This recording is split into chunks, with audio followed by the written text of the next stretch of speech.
Bonjour, je m'appelle Jean-Luc Igliki, je suis plus un jeune homme, je suis plutôt jeune.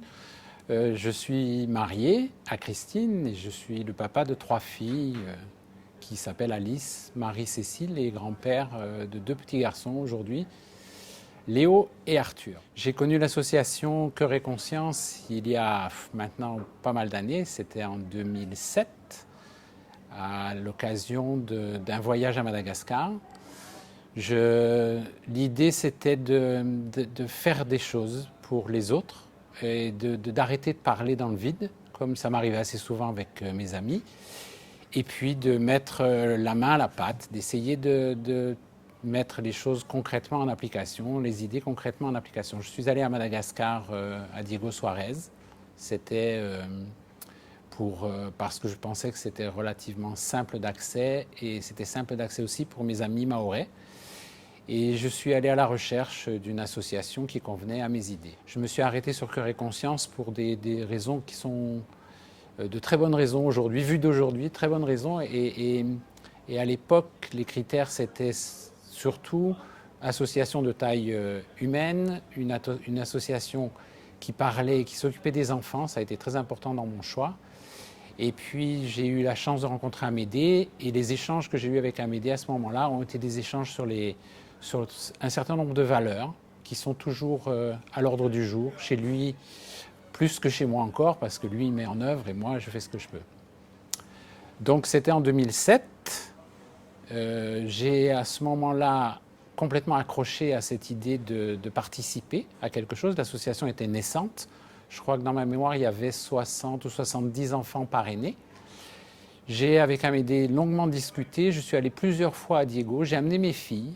Mes filles sont toutes les 3 venues, j'ai amené ma femme. On a participé à pas mal de choses en famille et on a été complètement séduits et on s'est dit on y va. Et à ce moment-là, je suis revenu à La Réunion, puisque j'habite La Réunion, et j'ai décidé de monter l'association Cœur et Conscience Réunion en rassemblant un certain nombre d'amis. Et j'ai commencé à agir avec cette association au profit des enfants de Madagascar. Ceci a duré une bonne dizaine d'années. Nous avons fait ce que nous pouvions, c'est-à-dire rassembler des parrains, rassembler de l'argent, faire des manifestations, aller sur place, amener des gens sur place, montrer aux gens de La Réunion ce qui se passait sur le terrain à Madagascar, accompagner et aider Amédée et Brenda dans leur œuvre.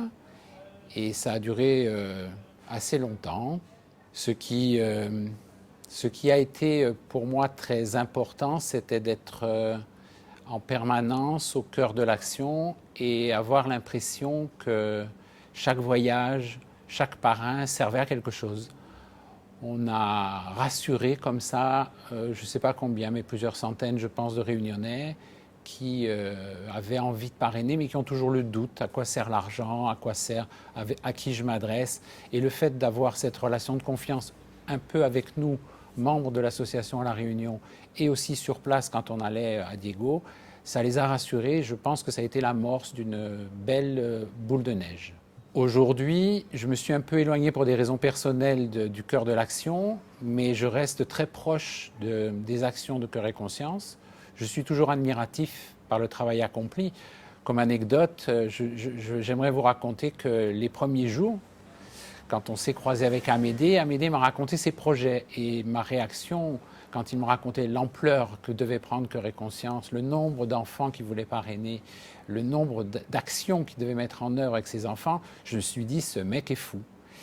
Et 15 ans plus tard, 14 ans plus tard, le mec est toujours aussi fou, mais je dois dire que tout ce qu'il avait annoncé, voire plus, s'est mis en place. Alors je ne sais pas les quantités exactes, mais je pense qu'on a dépassé les 1100 enfants parrainés. L'association s'occupe de, bien sûr, la scolarité, qui était de mon point de vue le point de départ, mais du social, du médical, de l'alimentaire. Il y a tellement d'arcs maintenant, tellement de cordes à l'arc qui se sont greffées que je ne suis pas perdu, mais j'ai du mal à le décrire en quelques secondes. Et je dois dire que ce fou d'Amédée a mis en place réellement tout ce qu'il avait promis, et il va maintenant au-delà. Génération numéro 2, ce que je trouve assez fantastique, c'est-à-dire que les enfants que l'on a connus, nous, les vieux, il y a une dizaine d'années ou une quinzaine d'années, sont maintenant des ados ou des adultes. Et Amédée est en train, et c'est passionnant, il est en train de passer le relais. L'action mise en œuvre au profit de la génération numéro 2, qui s'appelle Génération Cœur et Conscience, est très séduisante parce qu'elle s'inscrit sur le long terme. Et en fait, on a le sentiment, avec un peu de recul, que ce qu'on fait a non seulement été efficace quand on l'a fait, mais ça prend une tournure qui est une tournure, j'espère, de très long terme et peut-être permanente. Les enfants de nos filles, enfin, nos filleuls sont devenus des adultes.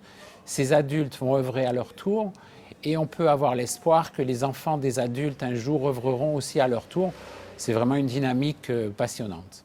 Ce qui m'a séduit dès les premiers jours, premières heures de rencontre avec Amédée, c'est les valeurs qui, en fait, dont on parle, mais qu'on met rarement en œuvre. Les valeurs de fraternité, les valeurs de paix, les valeurs de partage, les valeurs de respect, toutes ces valeurs qui devraient être, en fait, l'âme, le squelette de ce qu'on fait dans la vie, et puis qui passent au second plan pratiquement tout le temps.